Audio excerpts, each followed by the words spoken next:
The Jennings J22, and it's frequently its bigger brothers and sisters. They have the J25 and then a couple other ones. The same basic design has been used in several firearms, ranging from the 22 long rifle, such as this one, all the way up to 9mm. So basically, they just scaled the size up, larger to accommodate the larger, more powerful rounds. As far as this particular firearm, it is the Jennings firearms out of Chino, California, and this is the model J22 and 22 caliber long rifle.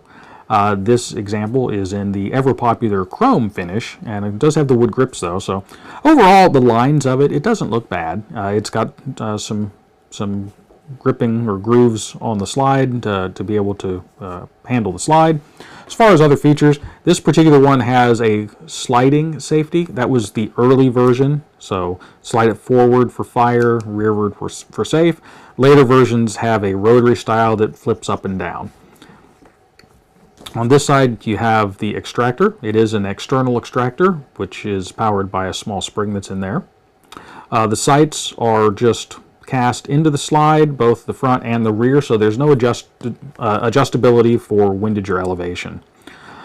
It has a heel release right here, which basically you just slide that back to release the magazine. These are typically a little bit hard to get the magazine out.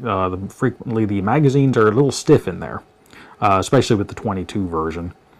So we'll go ahead and show you the field strip procedure for this. So first of all, you want to make sure the firearm is clear. So I'll open up the slide. You can see the chamber area is empty. And remove the magazine. Of course, the magazine is empty. The firearm's already been safety checked. I just want to go ahead and go through that again for you. Now, as far as disassembly, this little button type thing right here, this is the lock assembly that locks the slide to the frame. This also retains the firing pin spring. So when you go to disassemble this, you have to take care not to let this get away from you, or the spring will go flying. So basically, you would just push that in far enough to allow the slide to lift up. So you just basically, sometimes it helps to pull the slide back a little bit, and just push that in.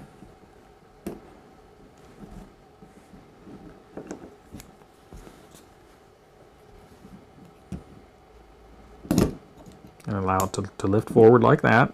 Then keep control of that. So there's the lock and the spring. We'll go ahead and there's our firing pin. Then the slide just lifts off the barrel. The barrel acts as both the guide rod for the slide as well as the guide rod for the spring, recoil spring. So you can go ahead and take that off. And this is the internal mechanism. It is a fixed barrel. Right there is our ejector, which will basically kick the rounds out. This is our sear, which engages the firing pin. Over here, that's the disconnector. When the slide goes back, it would push that down, which would disconnect. This is the transfer bar, so it disconnects the trigger pull from the transfer bar, which is what lowers the sear. So basically, when you pull the hammer back, or pull the trigger back rather, it will just lower, well, I have to take it off safe. It lowers that sear, just like that. And then of course, then you go out, pull the trigger all the way back, it resets itself, and it resets. The slide when it comes back would push down on this to disconnect the transfer bar from the trigger to this transfer, which is what pulls the sear down. This is a super simple, mechanism. The same design is used in dozens of these little pistols, and it's the same design actually. If you have a high point, high point utilizes the same basic principle. So this is as far as you would really want to strip this down. All of these internal components here, and as well as the slide, are all held in place by the side plates. So you don't want to take those grip panels off. If you take them off, then the parts will start to fall out, and if you lose one or it gets damaged, it could cause the firearm to become inoperative or just unsafe in general. So from here you can access everything, clean it out, wipe everything out real good. Reassembly is just the opposite. So you put your recoil spring on first. Go ahead and position your barrel, and so you can manipulate that around, get the barrel to come through. Sometimes the spring actually will get in the way, so you got to get the spring out of the way. There you go. Then once you have that in place, you can kind of lift up on it, put your firing pin in.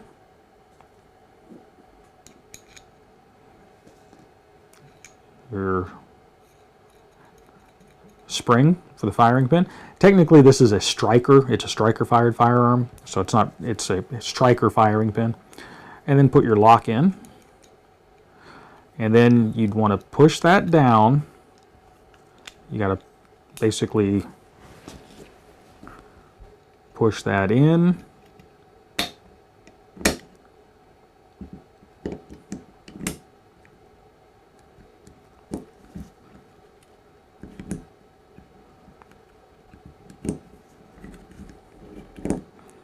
And this particular example, and this is not uncommon. Basically, here, let me show you what's going on here. These are a little bit challenging to put together sometimes. This extractor right here, if you notice, it moves around a little bit. It's held in place by that pin right there. And the extractor rides in this groove in the slide. And what happens is when you're going to put all this in place, when you're pushing in on all this stuff, sometimes it's hard to get that extractor to align itself into the groove properly.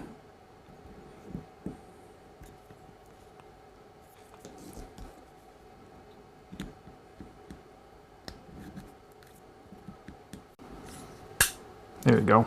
Make sure that's locked back up in place and that it's flush with that.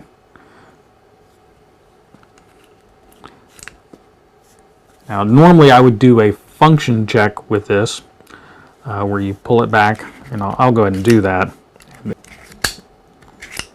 There you go. And you can just barely, the firing pin is black, but the firing pin will protrude a little bit when it's cocked. So that all works.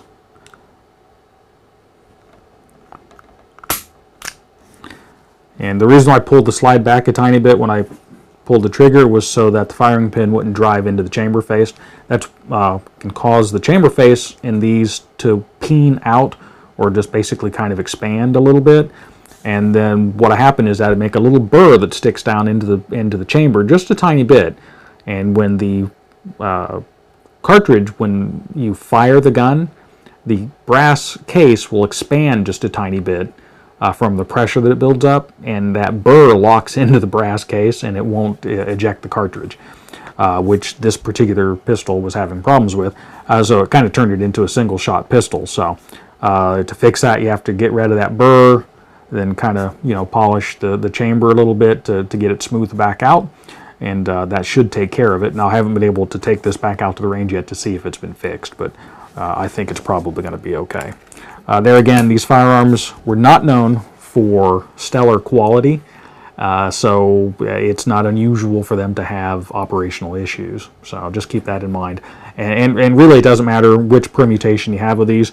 This started with Raven Arms, made the first one. Jennings started making them, then Brico, then Calwestco and Sundance, and then Jimenez Arms, and then finally JA Industries was the final manufacturer of these. They're all the same gun, and quality isn't any better from one company to the other. Sometimes you get one that work just fine.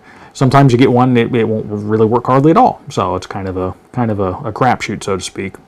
But anyway, that's the Jennings Firearms J22 field strip and operational as far as the controls and features.